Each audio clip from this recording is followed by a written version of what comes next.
Find other great podcasts like this one at Podmoth.Network.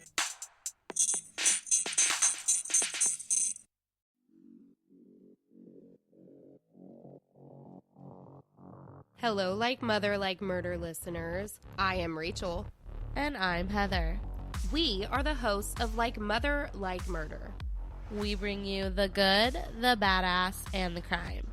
Each week, we bring you stories from missing and murdered to survivors and women who empower you. And of course, some mom talk sprinkled in.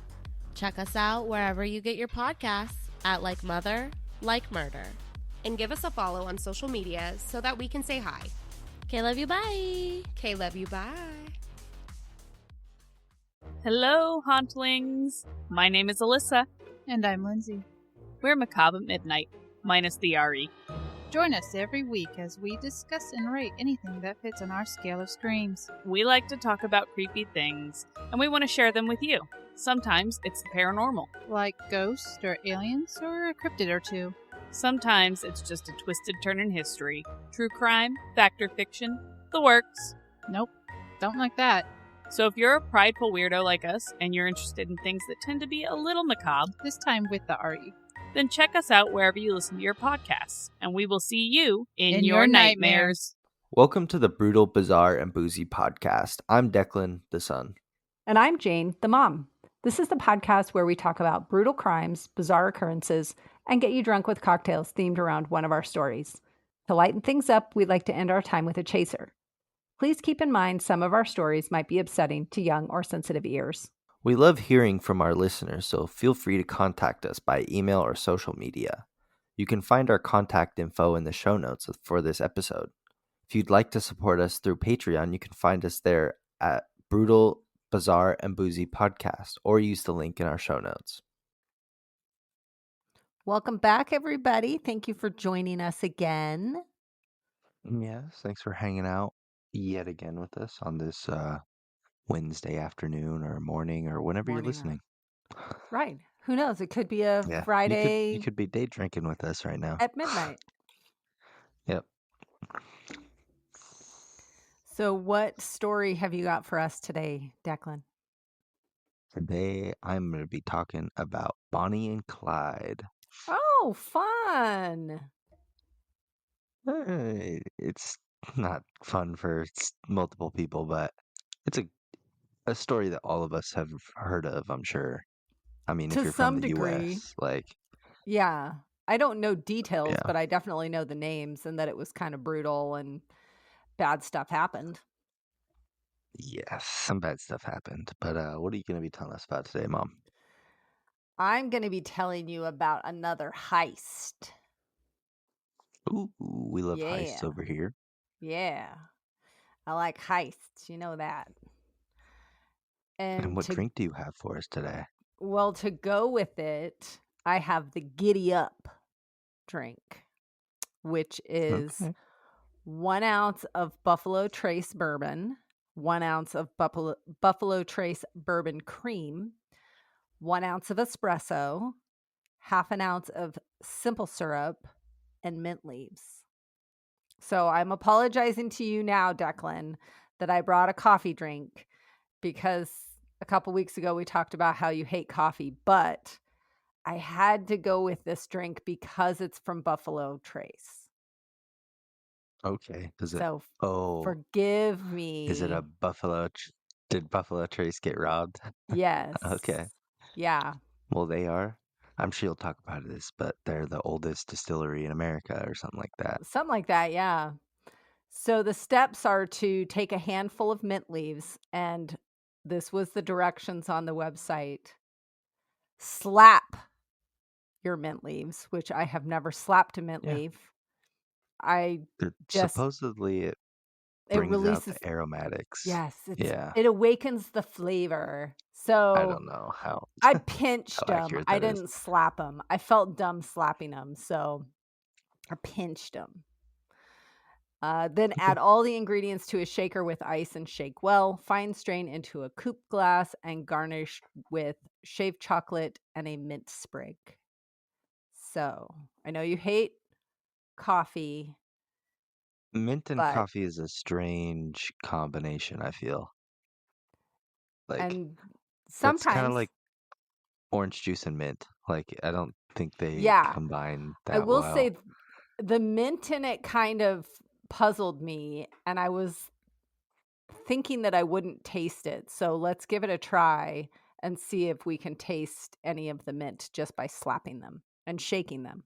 Okay.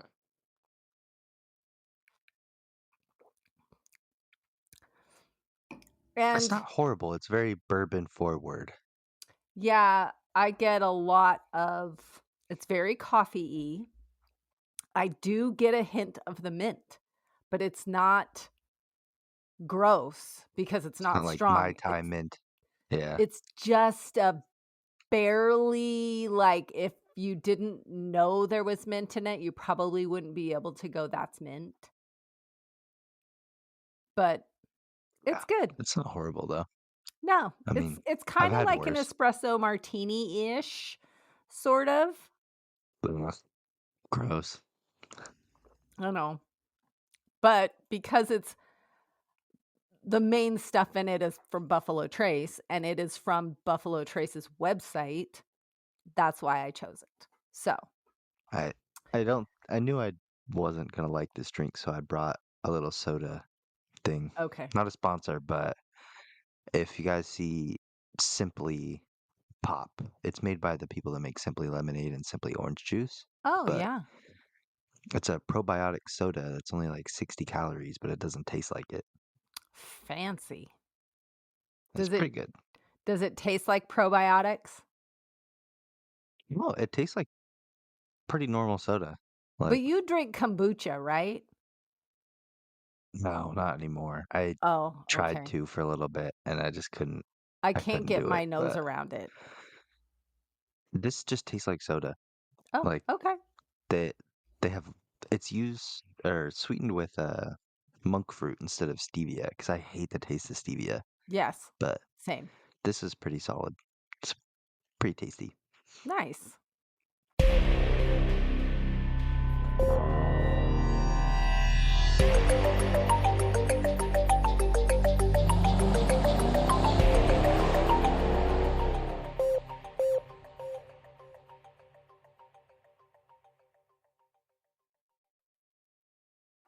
Well, to go with this drink, we've got a heist of the Buffalo Trace and some others distilleries, which means we're going to Kentucky, the Okay. state known for coal mining, horse racing, moonshine, and bourbon, because a lot of bourbon is made there. In 2013, it was discovered that over $100,000 had been stolen, but it wasn't from a bank. It wasn't money that was stolen. This was the theft of a unique place, a whiskey distillery. Go whiskey, we're fans. And it's what Uh, some would consider liquid gold. Buffalo Trace isn't my favorite though. I would rob a Jim Beam distillery Yeah, or a I would. Tin Cup. I like Tin Cup. If you guys Yeah, haven't had Tin Cup, that's pretty good. I haven't tried Tin Cup yet. You were saying it was good. I'll have to give that a shot next. I like it because the top is a shot glass. Yeah, that's So you always get fun. a bunch of free shot glasses and they're metal. So that's kind of cool. But Yeah. So, some employees working at distilleries claim that small quantities of company theft was normal. Basically, it was part of the work life culture and it was very common to just like, take a bottle home you just at take the a end of the bottle week. or two home and nobody says anything and it's not a big deal. Yeah. Part of your paycheck. But $100,000 worth of bottles is no small theft. And so it Yeah. raised some Grand alarms. larceny. Yeah, a little bit. Now, some people might be wondering how a theft of alcohol can total over $100,000. Were they really rare and expensive bottles that were stolen? Yes I'm guessing and it was no. barrels. Well, we're going to talk about barrels too, but we're talking about bottles, specifically bottles of Pappy Van Winkle. That is, Oh, I didn't know they made Pappy Van Winkle. That's they interesting. do. Yes, it is made by Buffalo Oh, Trace. this was Yes, part of that Netflix yes. thing. It's Okay. the Okay, I see. episode 5 and 6 of the series Heist on Netflix, which is one of my That show was sources. pretty good. I It did like was that. good. It was good. So, Pappy Van Winkle brand of bourbon was first introduced in the 1990s and early 2000s. It is an aged bourbon ranging in time from 12 to 23 years of age. In the 1990s, the bourbon earned very high marks at tasting competitions, which grew interest in the brand. For many years, Pappy Van Winkle was a brand with a lower production number, making it more difficult to acquire. Obviously, if you're only pumping out, a couple cases a year, I don't know how many cases they were making, but it was nothing in comparison to one of, like a standard, like just plain Buffalo Trace bourbon. That's made not very rare. You can get it at any liquor store usually. That's really cheap. Yeah. And it's, it's under $40 30. for a bottle. I think it's like 30 if you get like the lowest one. Yeah, it's not super expensive.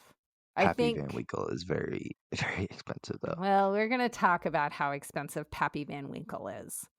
The reduced availability and high tasting marks led to a growing cult following of the bourbon. Originally, back in the early 90s, the bottle prices started at around $100, which would make it about $200 today. Way above what I would ever spend on an alcohol. I just wouldn't do like, it. I feel like it's weird that there's like every one doesn't taste the same. Like, what are they adding to that makes it so special? Well, it's aged and the different levels of aging. They started with like a 20 year Yeah, and but then they like, added a 15 and then there's a 23 and then there was a 13 and a 15 and now a 12 and I couldn't even but you tell can you. buy like an aged Jim Beam, and it's $25. Like Yeah. a 20-year Jim Beam. Like, I don't know. Maybe because it was Like such they a have their small oak barrel production. series. Yeah, I I don't know. don't It know. just feels like, I mean, I guess everyone makes a quesadilla, but they taste different at every restaurant. So True. That's true. It's just a tortilla and cheese. I don't know. Yeah. With its growing popularity, the prices slowly increased to about $200 a bottle in the early 2000s. By 2010, there was a large cult following of Pappy Van Winkle and all of the different age spirits, and the price drastically increased to $1,000 a bottle, which that I would never spend. I wouldn't spend If I was, $100 on a bottle. I want to try the Clase Azul, that fancy Yeah. looking tequila, but Yeah. that's only $200, I think. Like 250, 300. It's still, Like, if somebody wants to I buy would it for me, I'll never try spend it, that but much. no thank you. Yeah. Even empty bottles were going for large prices at auctions. Let's go to the Wow. theft part of the story. Well, of course, because there was suggestion that people were buying the empty bottles so that they could put any old kind of bourbon in it and make That's themselves look I was fancy. just about to say that. I'm like, Yeah, you just buy the bottle, sell it if you can reseal it somehow. Like, right. Or you just have it on your shelf and you're like, oh my God, you got to try this. I had a sip of it yesterday. It's going to be open. Nobody's going to just Jack question you. Daniels. Yeah. Yeah. Yeah. Some maker's mark in there or some. Who knows? And everybody's like, oh, you're so fancy. You have a bottle of Pappy. I don't need to be that fancy. So let's get into the theft part. Gilbert Kurtzinger, who went by Toby, was a family man. He was married with 2 kids. He enjoyed hanging out with his friends, playing softball, and working out at the gym. He worked for the Buffalo Trace Distillery for over 20 years. Toby would often take a bottle or two home for personal use until a friend commented that the bottles of Pappy were going for large amounts of money. He then realized he could have a very lucrative side hustle. I mean, I get it. You want a little extra walking around cash. At work, they'll we use Don't. gold for certain things. Oh, No, yeah. sometimes they'll I have a giant scale on my desk, and Mm-hmm. so people come up, and sometimes they'll bring just random sit. Like one day, someone brought a clear garbage bag full of gold scraps, and was like, "Weigh this for me." And I was like, "Oh What? my God, if I just ran out of the building with Oh, this, my I'd God. be It's rich." not enough money, though. It Dude, was like 90 pounds of gold. That's where are you going to sell it a to, lot of though? money. What are you going to do with it? Uh, Where's it going to There's got go? to be a fence somewhere. Okay, well, you might need to start. No, I would I'm just, arrange your fence before you stole yeah, no, I'd never anything. steal like that much. That's No, crazy, but that's the fact that, insane. I mean, it's tempting. That's all I'm saying. Is Right. Oh, for a everyone lot of gets that people. idea when they see something like that. It's like, Okay, so imagine everybody in your work is taking home a little bit of gold here and there. And you see all your coworkers doing it and you've done it. You took a little bit. That's basically what Toby was saying was happening. He's like, yeah, I would take a bottle. Everybody took a bottle or two. Nobody thought anything of it. I'm sure Buffalo Trace Distillery thought something of it. 'Cause you have a couple hundred employees and they're each taking a couple of bottles. How often are they taking a bottle? Every I'm week? assuming every week. It's Yeah. a shit ton, man, after a while.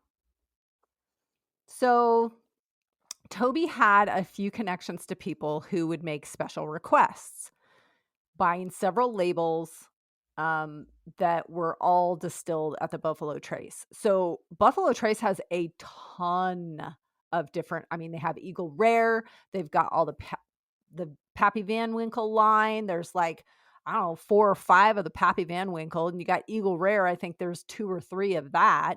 You got Buffalo Trace, just Bunch of plain different bourbon. Buffalo Trace. Yeah. There's a lot of different kinds, is what I'm saying. Mhm. Some of the bottles, like I said, were selling for over $1,000 each because he's getting it for free, essentially.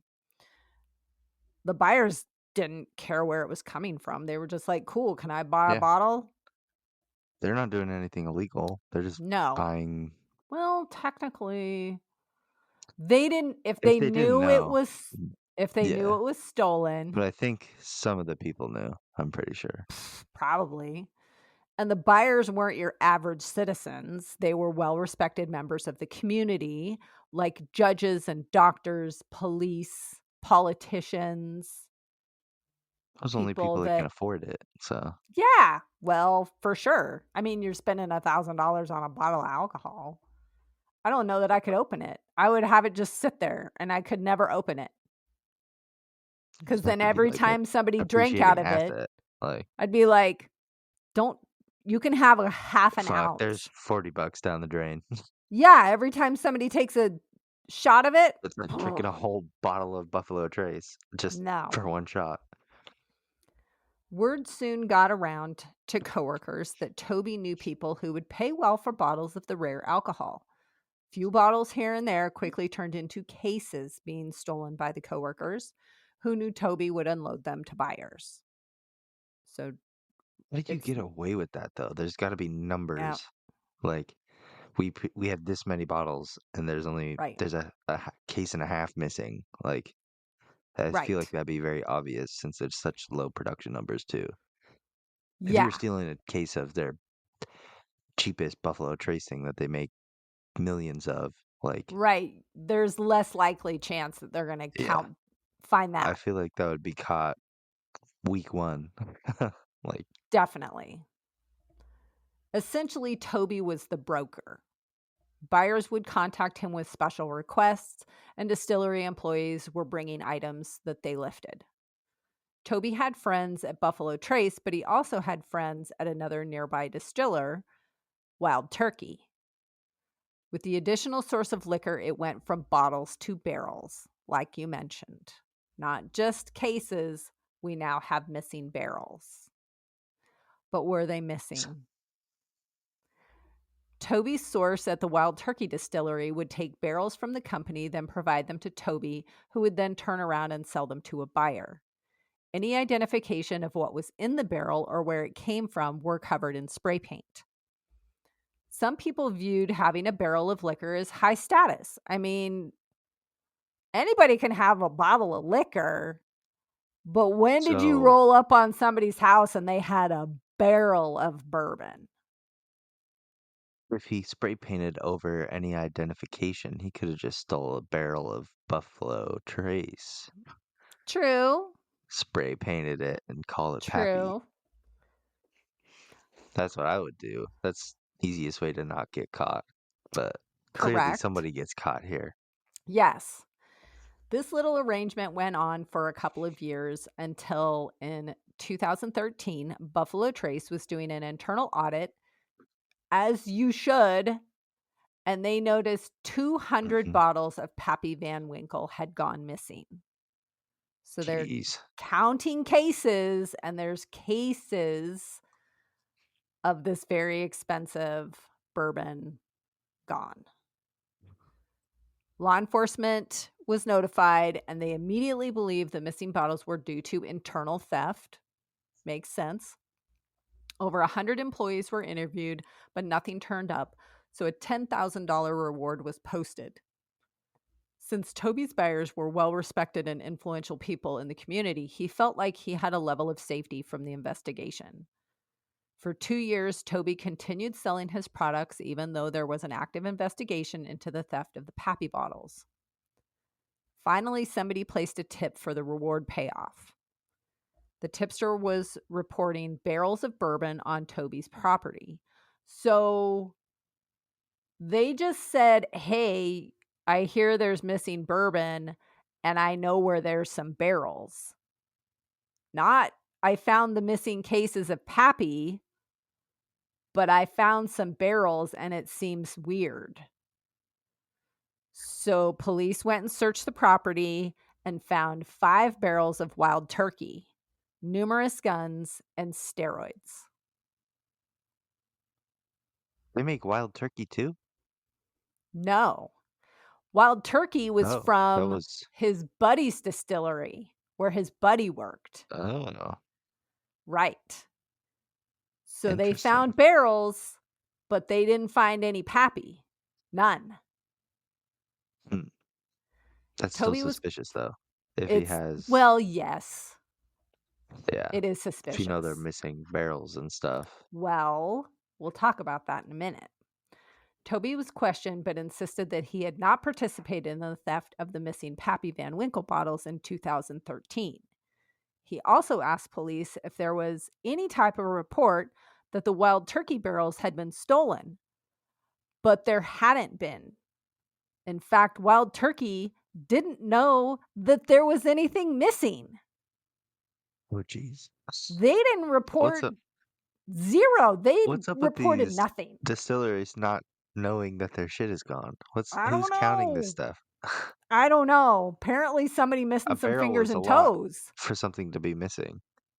Right? It's not just a bottle, it's half the size of a human. Like, Yeah. And that's not something that you just put in your bag and walk out the door with. yeah, You have to have a truck to move that at shit. least. Yeah. Yeah. So, it's a question of, well, do I have stolen property if nothing's been reported stolen? Or do I just happen to have these weird bottles of, I don't know. Yeah.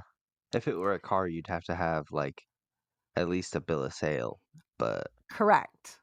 they don't Yeah. have to register No. bottles of liquor or barrels No. of liquor. Unfortunately for Toby, his phone was confiscated and searched. That's where they discovered a ring of sellers and buyers of not only alcohol, but also the steroids that were in Toby's possession. Police now had names of people working with Toby. The state of Kentucky has a law regarding engaging in organized crime that could result in anyone in the group being charged with the same crimes. Even the buyers? Correct. If you Oh, know that's rough. you're engaged in criminal activity, then you could be charged. So by stealing or selling any barrel of misappropriated liquor meant they could be held responsible for all of the other activities that anyone in the group may have been involved in,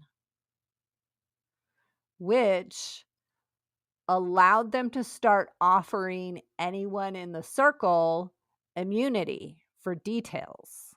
They wanted to know anything that they could use to convict him.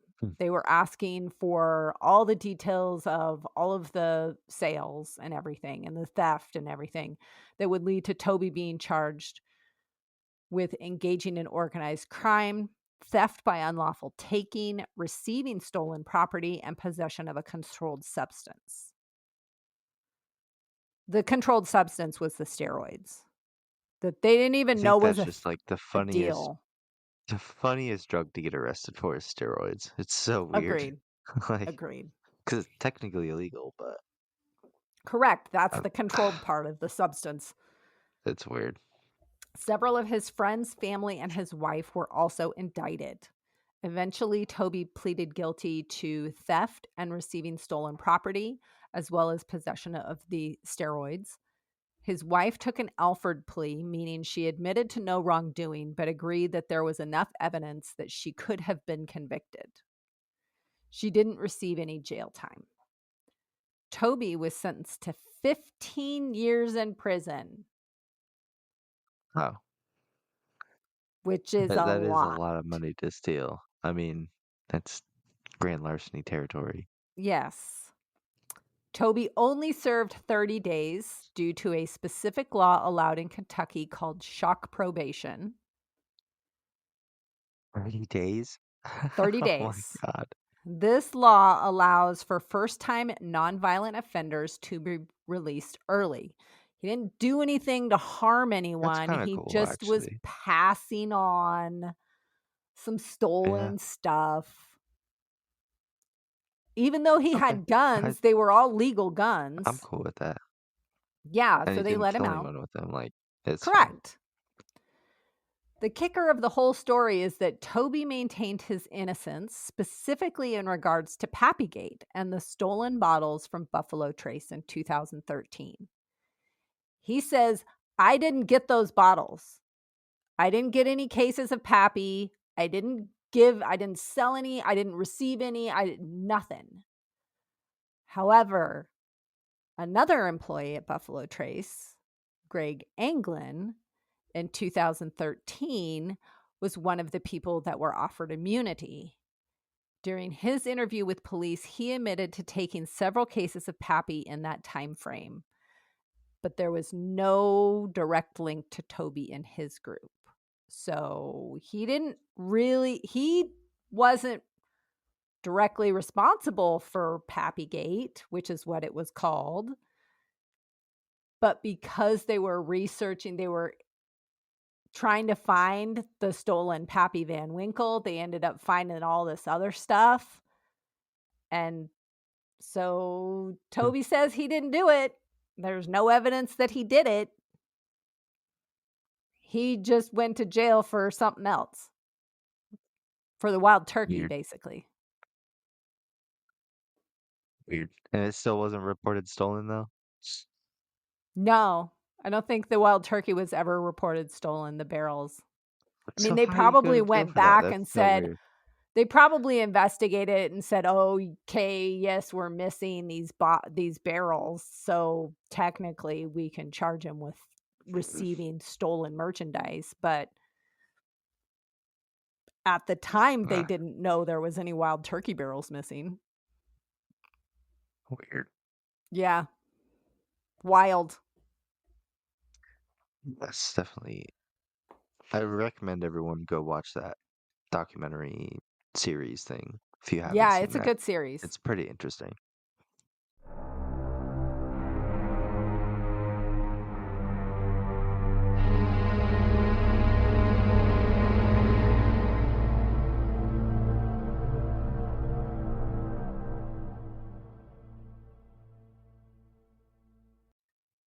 All right. Tell us about Bonnie and Clyde. Alrighty.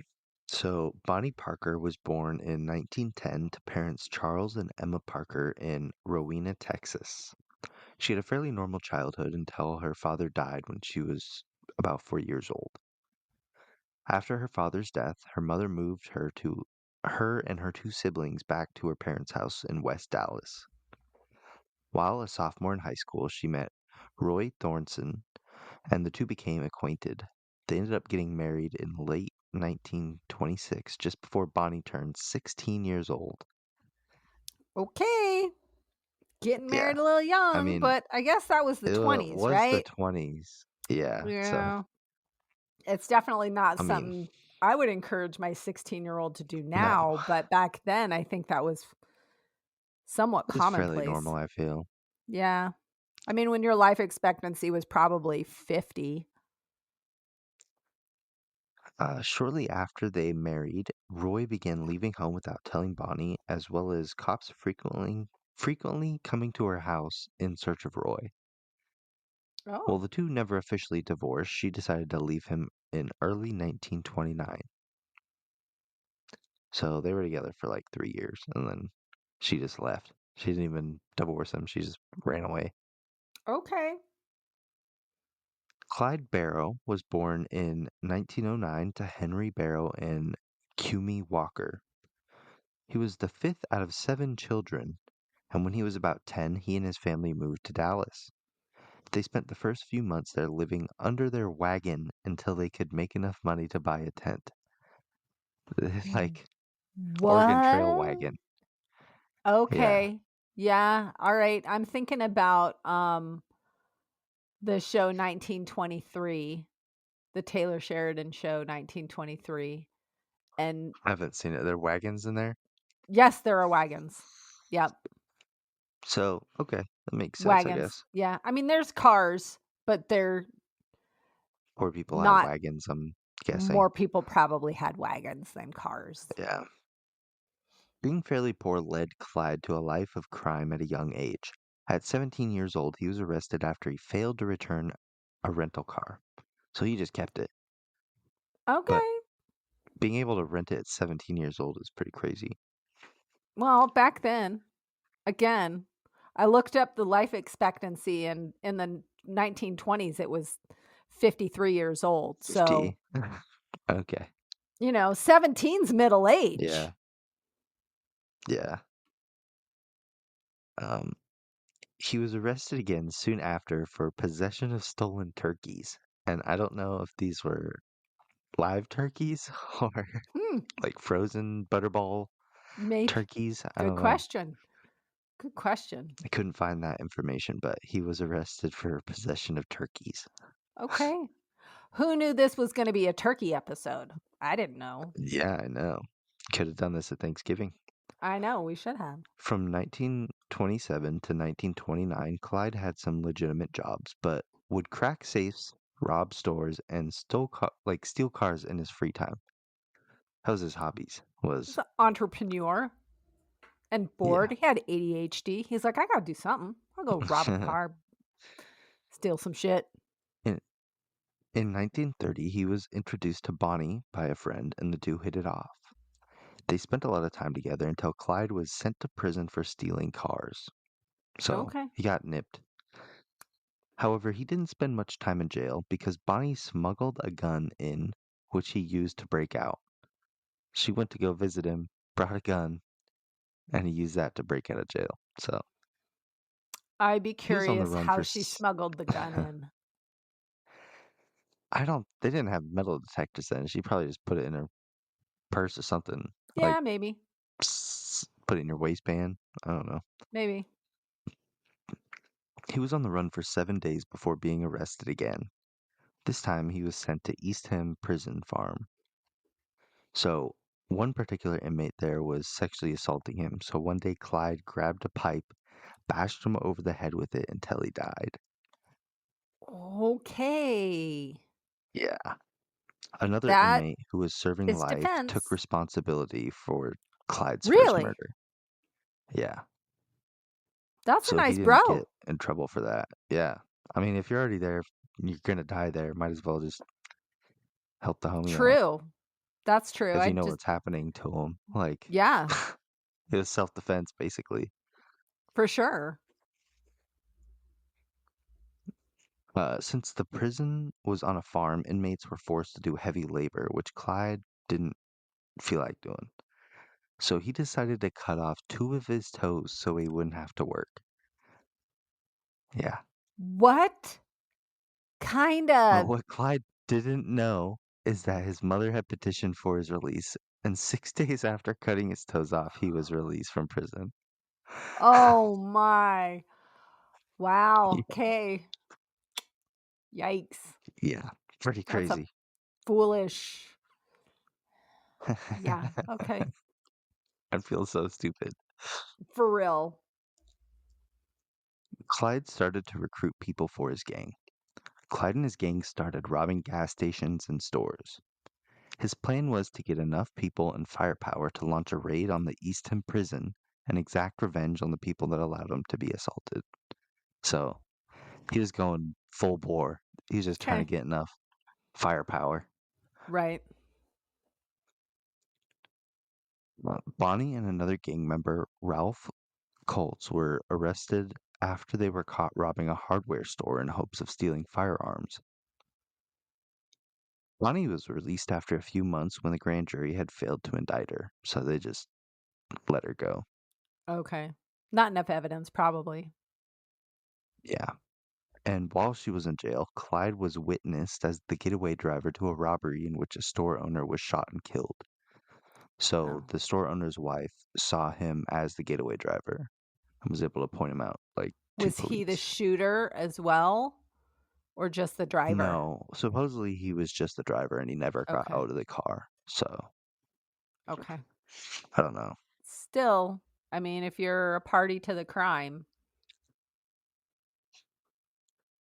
So after he was witnessed, Clyde and several of his gang members were spotted at a dance by Sheriff C.G. Maxwell and his deputy Eugene Moore.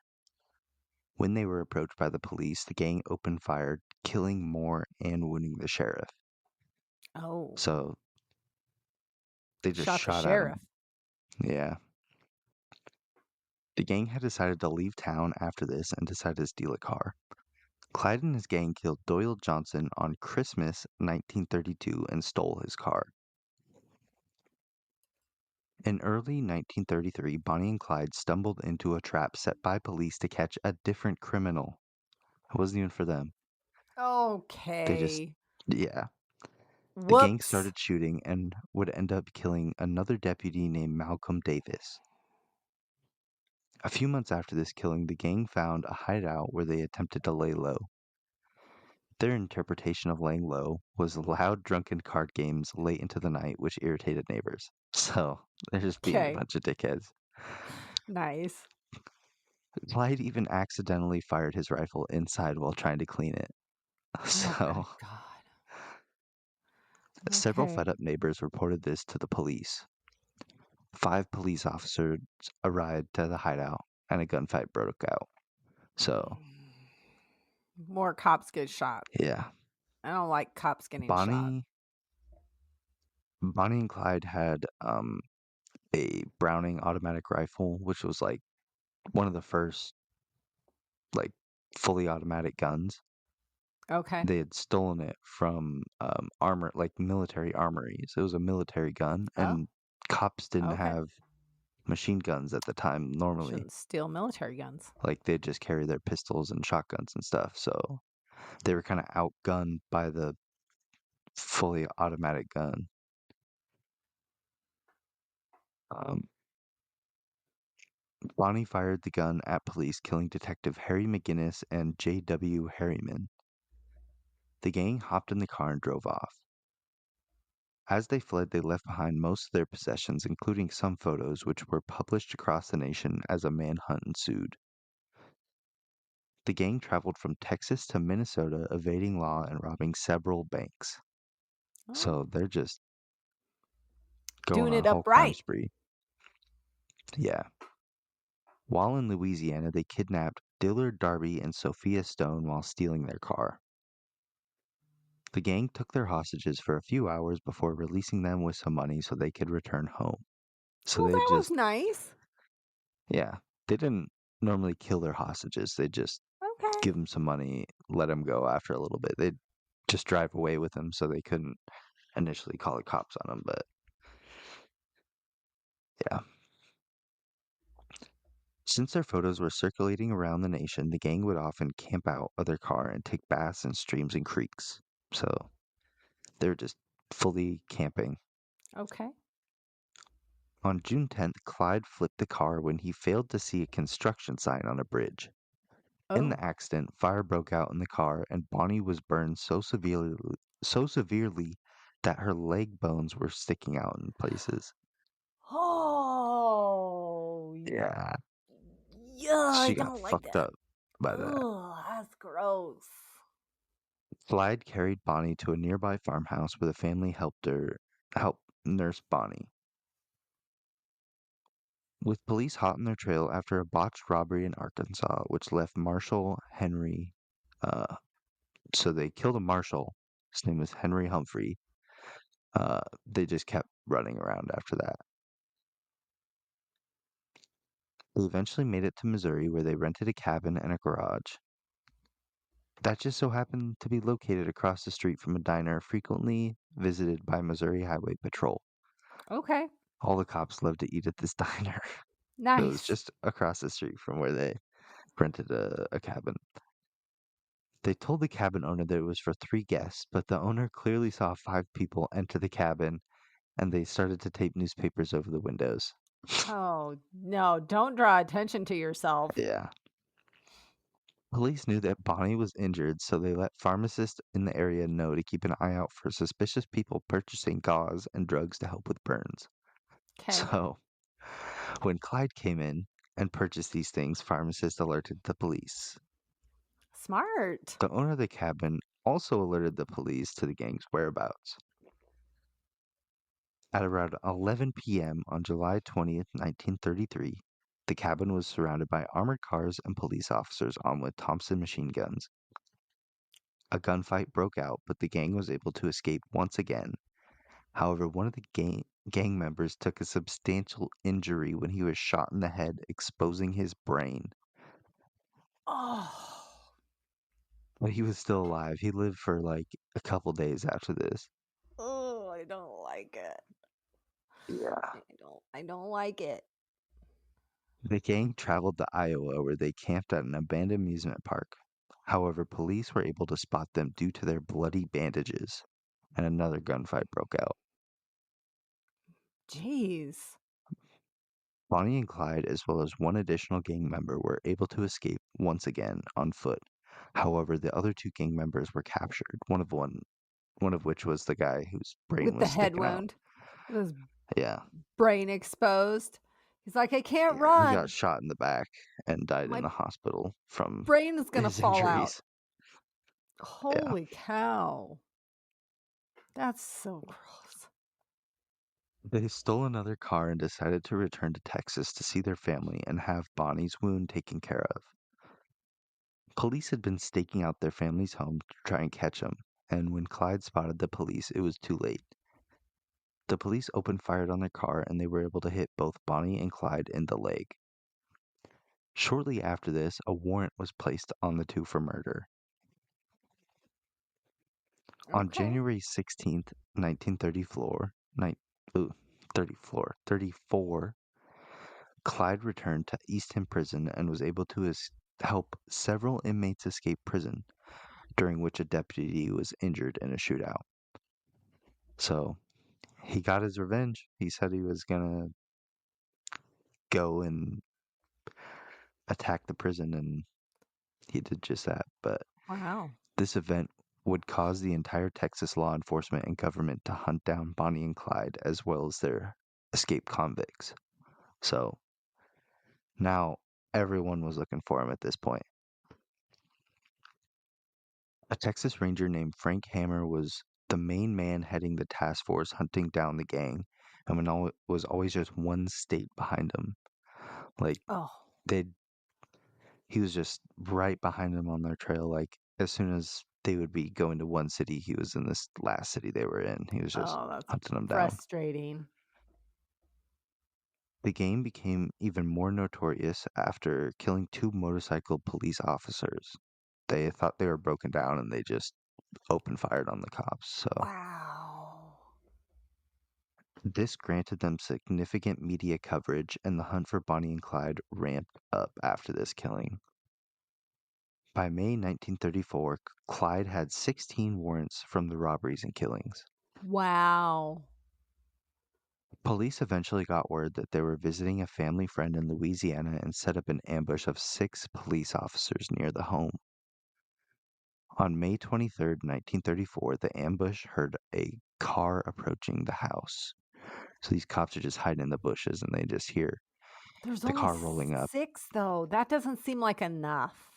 It, it was. As Clyde slowed the car, the police jumped from behind the bushes and opened fire on the car, killing Clyde instantly as an officer Oh. shot him in the head. Oh. Police fired 130 rounds at the car, killing both Bonnie and Clyde. Wow. Yeah. They Well, had plenty of firepower, I guess. I mean, I guess 6 is enough if you're gonna just kill them. Yeah. I was thinking they'd killed Imagine if so it many wasn't other them, though. people. If it wasn't them, it's just some other person. Oh, They just, jeez. That would be yeah, that'd terrible. be. That's a great conspiracy. Oh, Bonnie and Clyde really lived. It was some other It random didn't die. It was people. just some other person. Whoops, Daisy. Sorry. Yeah. Ooh. Apparently, like the person who buried him was having trouble embalming him because they had so many holes in their body. Oh, that is gory and gross to think about. Yeah, Oh, it's just. you're trying to refill a body with embalming fluid and it's just leaking out of the holes. You have to like put putty in it and I'd never thought about that. So she had like a very famous picture of her smoking a cigar, holding a pistol, and it like kind of lit the media up. And Mm-hmm. so when she was buried, she had more than 20,000 people attend her funeral. Really? Yeah. Wow. That's It's wild. kind of weird to think about. Yeah. Super weird. Is there a head count on how many victims they had? Because it seemed like a lot. Oh, let's see.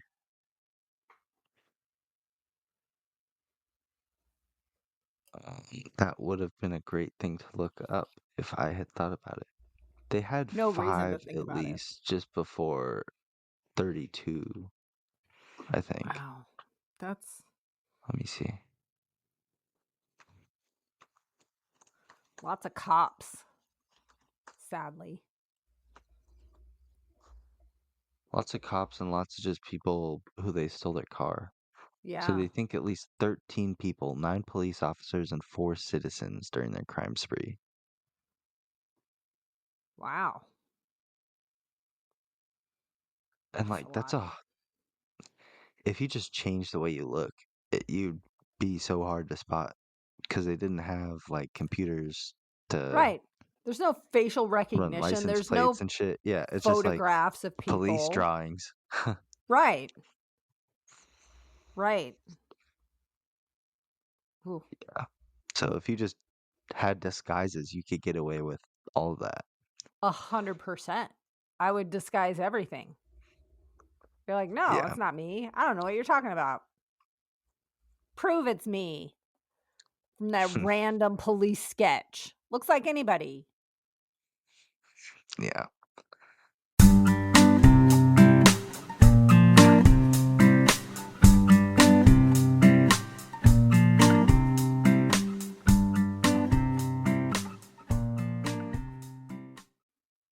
Do you have a chaser for us? I do have a chaser, and it is a watch recommendation for the show on Hulu called Paradise. It has who's the actor? It's got James Marsden in it and Sterling K. Brown. I don't know if you know him. He was on the show This Is Us. But it's about a Secret Service agent who investigates the murder of a president, acting president. And it's not what you think it is. I don't want to give any spoilers because it's something that, like, I'm just going to leave it at that it's not what you think it is. And when you get into it, you're like, what the, how did that happen? But the president gets killed and Secret Service has to investigate. And then there's a whole lot of stuff going on the backside. And I don't have very many shows that completely catch me off guard. And this one caught me off guard multiple times with my jaw dropped open and goosebumps going, what is happening? So highly recommend it. It's great. To check that out. Yeah. Sounds interesting. It's good. It's really good. What is your chaser? My chaser is a watch recommendation for the show Severance. Okay. It's like a super weird, like kind of liminal space TV. It's so hard to explain. I don't know how to explain it. But okay. You know the stuff I like. Yeah. We have watched a lot of shows together. Mm-hmm. Dad included. Well, Dad and I like this show because we tried watching it. And I think we got partway through one episode and we were so confused and lost. And I'm pretty sure I was actually paying attention and Dad was not, because he usually doesn't. And I was just all over the board going, what is going on? I don't understand. And I didn't have a connection to like any of the characters, so we just stopped watching it. But I honestly don't even think we made it through a first episode. Like, it's so hard to explain. It's like a horrible office life, basically. Right, like, but and it's kind of there's like an a twist artistic to play it. on, yeah, and okay, like a lady, her memory is wiped as soon as she they split her memory into just when she's at work and then when she's at home, so she doesn't even know she. Isn't that Like the to her, gist all she can of remember. everybody's job, though? Like, Yeah, you it's have just work like life, you kind of have home weird life, stuff but like that. you don't remember either one when you're in the other place, kind of thing. Yeah, Okay. and it's kind of like that. It's weird, but I like All it. right. I like weird stuff like that.